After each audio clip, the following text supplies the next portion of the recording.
Breaking news చూస్తున్నాం. AP అసెంబ్లీలో తొలి రోజు జగన్ తీర్పై హాట్ డిబేట్ నడుస్తోంది. అసెంబ్లీలో ఒక్క నిమిషమైనా జగన్ కూర్చోలేదు. అసెంబ్లీ వెనుక గేట్ నుంచి కారులో జగన్ లోనికి ఎంట్రీ ఇచ్చాడు. గతంలో సీడాక్సిస్ రోడ్ నుంచి మందడం మీదుగా అసెంబ్లీకి వెళ్లే జగన్ ఇప్పుడు అలా వెళితే అమరావతి రైతులు నిరసన తెలుపుతారని మరో మార్గంలో అసెంబ్లీకి వెళ్లాడు. అసెంబ్లీలో జాతీయ గీతాలాపన సమయంలోనూ లోపలికి వెళ్లకుండా తన ఛాంబర్లోనే కూర్చుండిపోయారు. గతంలో 2014-19 మధ్య బీజేపీకి కేటాయించిన ఛాంబర్ను ఈసారి వైసీపీకి కేటాయించారు. అదే ఛాంబర్లో తన పార్టీ ఎమ్మెల్యేలు ఎమ్మెల్సీలతో సమావేశమయ్యారు. ఛాంబర్లోని టీవీలో అసెంబ్లీలో ఎమ్మెల్యేల ప్రమాణ స్వీకారం కార్యక్రమాన్ని జగన్ వీక్షించారు. ప్రమాణ స్వీకారాలు కాబట్టి పార్టీల వారీగా సీట్లు కేటాయించలేదని ప్రోటెం స్పీకర్ బుచ్చయ్య చౌదరి తెలిపారు. దాంతో జగన్ ఛాంబర్లోనే కూర్చుండిపోయారు. తన పేరు వచ్చే సమయానికి లాబీలో అసెంబ్లీ డోర్ దగ్గర నిలబడ్డ జగన్ తన పేరు పిలవగానే లోనికి వెళ్లి ప్రమాణం చేశారు. ప్రమాణం చేసిన వెంటనే సభ నుంచి బయటకు వెళ్లిపోయారు.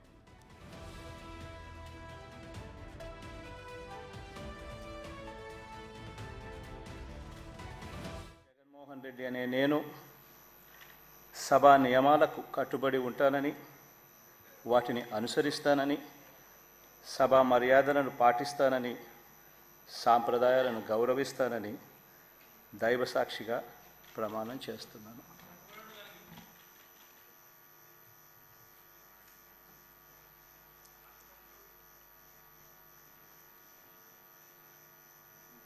శ్రీమతి అదితి విజయలక్ష్మి గజపతిరాజు.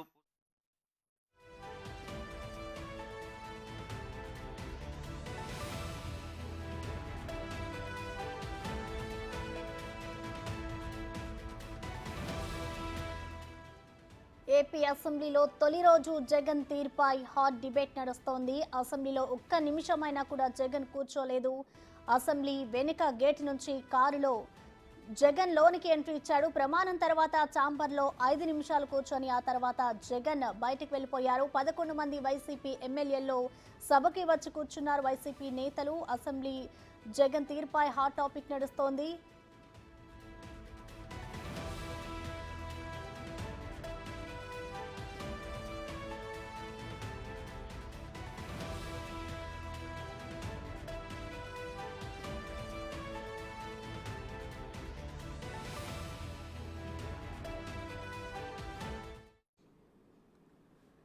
ఇక దీనిపై మరింత సమాచారం మా ప్రతినిధి శివ లైవ్ లో అందిస్తారు. శివ, చెప్పండి. చూసుకుంటే ఇవాళైతే ఏపీ అసెంబ్లీ సమావేశాలు ప్రారంభమయ్యాయి. సమావేశాల్లో జగన్ ఒక్క నిమిషం కూడా ఉండకుండా వెళ్ళిపోయారు. సో దీన్ని జగన్ తీరుని మనం ఏ విధంగా అర్థం చేసుకోవాలంటారు శివ? చూసుకుంటే చరిత్రలో కని విని ఎరుగని రీతిలో ఓటమిని వైఎస్ఆర్సీపీ చవిచూసింది. ఆ ఓటమితో ఇంకా జగన్మోహన్ రెడ్డి తేరుకొని పరిస్థితి కనిపిస్తూ ఉంది.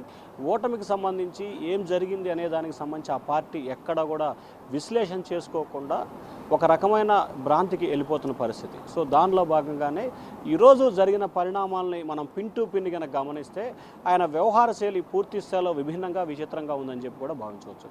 సరిగ్గా 9:15 తన నివాసం నుంచి రోడ్డు మార్గం ద్వారా అసెంబ్లీకి బయలుదేరారు. ఆయన రాజధాని ప్రాంత రైతులు ఆయన అడ్డుకుంటారేమో, నిరసన తెలుపుతారేమో అని నేపథ్యంలో కూడా భారీ కాన్వాయ్ నివాసం నుంచి బయలుదేరింది.